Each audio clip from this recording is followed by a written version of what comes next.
Hello, I'm Chris Allen, and today I'd like to take you through the installation of your new Sanctia water system. On delivery of your ioniser, you'll have the ioniser itself. You'll also get a box with fittings. Inside the box you'll have a power cable, hoses to connect onto the tap, adapters to connect onto the tap, and also a wall bracket to be able to fix the ioniser onto the wall and keep it off the work surface if needed. To start with, we need to connect the adapter onto the tap and then onto the white hose, which then goes onto the back of the ioniser. To do this, we undo the two nuts on the side of the fitting.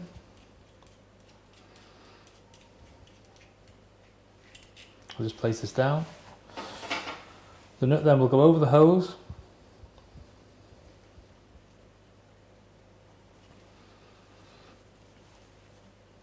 I'd recommend pushing the nut down at least an inch, just to give us a bit of play when you're fitting it back onto the adapter.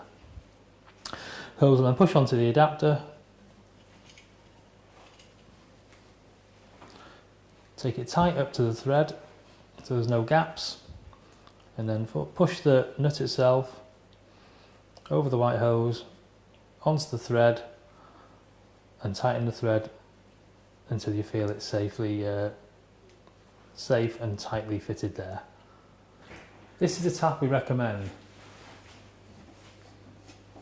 We recommend this tap as we are able to disconnect the fitting from the end and also attach the adapter fitting, which will be connected to the ioniser.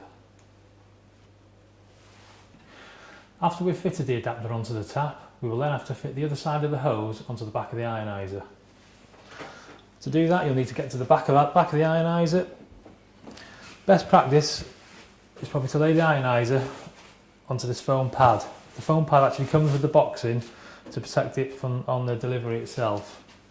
You can lay the unit on top of there, which then brings out the fittings for the hose to actually collect onto. Just take the caps off. At this stage, it probably would be easier if you had some grips.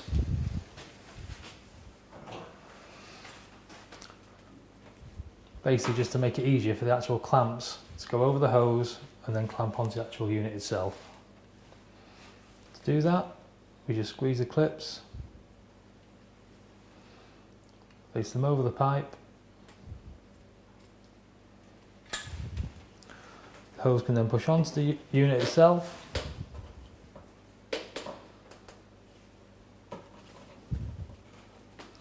Just push the hose pipe as tight as possible down to the bottom.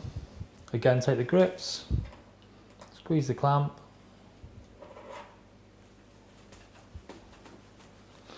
take it down to the bottom until it's locked in position there. That'll hold the hose pipe tight, and then it will be linked up to the adapter on the tap itself, allowing the water to come from the tap straight through the unit and then straight back out through the other side, which I'll go through with you on the next process there. Now we've got both tubes connected from the adapter to the back of the ioniser, we're able to turn the water on to watch the ioniser in process. When the adapter is in this position, the water will come out of the tap as normal everyday use. Once the adapter is turned up, water will go through the ioniser and come out of this fitting here. The water coming out of this fitting will depend on what the ioniser is set at. Depending on the pH level what you've got going through the ioniser will depend on what pH level will be coming out of this fitting here. This water can also be used, not waste, it can be used for cleansing or any other option of things that you'd like to do with the water. Once you turn the tap on, the ioniser will automatically default to the alkaline setting 2, which is the setting which is required for normal drinking water. The screen will show exactly what's happening with the ioniser itself. It'll show us the pH level, the temperature of the water going through the system, and it'll also show you the time on the actual screen there. To adjust the alkaline setting, we just press the alkaline button here.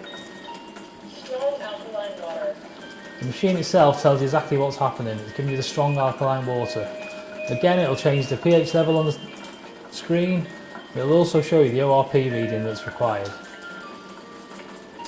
Alkaline water level 1. Again, it's showing us level 1. Again, it will also show us a different pH level again, and to refer to the manual to be able to show you which alkaline settings are probably the best for you to use, either to drink or to use for other activities. Filtered water. If we press the purified water, this is a setting that's used for either young children or elderly people for taking their medicines, etc. Again, this will show you the same settings as before. It'll give you the temperatures coming through, and it'll also give you the time and everything else that's showing on there. We press it again. Mildly acidic water. The system will go through the setting again, but will also start giving you the acidic water. Obviously let it run for say a couple of seconds and it will give you that different water. The acid setting is what you don't want to be drinking, but can also be used for disinfectants and other products like that. Super acidic water. The acidic water again is a different level. It's a more acidic water with a lower pH level again.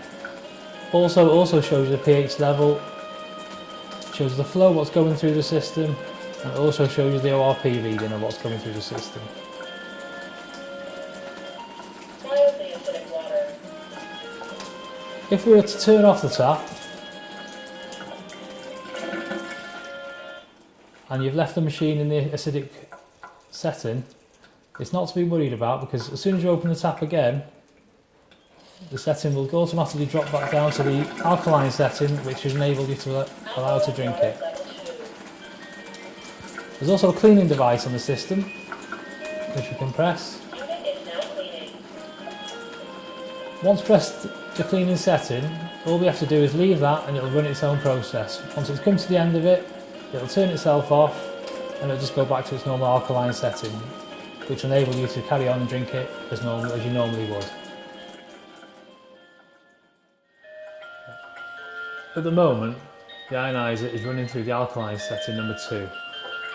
This setting is a preferred method of drinking for the alkaline water. Also on there, Water level 2. we have the pH levels showing us what pH level we're going to be drinking.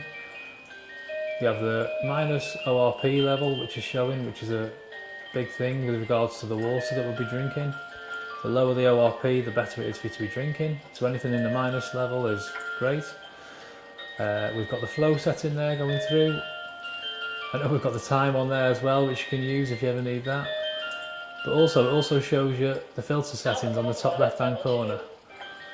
Them filter settings, as you use the water, them filter settings will show you how long the life on the filters have got. So as time goes down, and as you're using the water, the filter settings will go down. Starting off from 10,000 litres, going down and down and down, and eventually it will come to 0. That will obviously mean, which will mean the filters at the back will have to be changed. When you do need to change the filters, simply turn the machine to the side, push in the side section and open up. A tool is sent with the ioniser itself when you buy it to enable you to turn the filters, take them out and replace them straight in and out like that. It's just a normal thread at the bottom of it which you can unscrew and just rescrew it back in. Once put in, clip the unit back together, turn it side and use it as normal. I'd obviously make sure the tap's turned off when you're doing that, because obviously you don't want any water coming out of the actual system itself. When you've actually completed everything and you'd like to use the machine for a drink, open your tap as you would. Alkaline water level 2. Let the machine tell you what level it's at so you know it's safe to drink.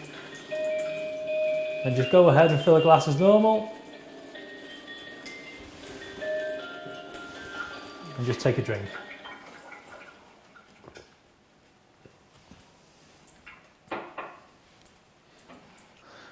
Everything we've gone through today is in the manual. Please follow the manual for any information that will be required that you're unsure of. Always remember, the ioniser will always default to the alkaline setting, which is perfect for drinking the water. Also, the purified water is perfect for drinking, but remember to keep away from the acid water, which is mainly only used for cleansing.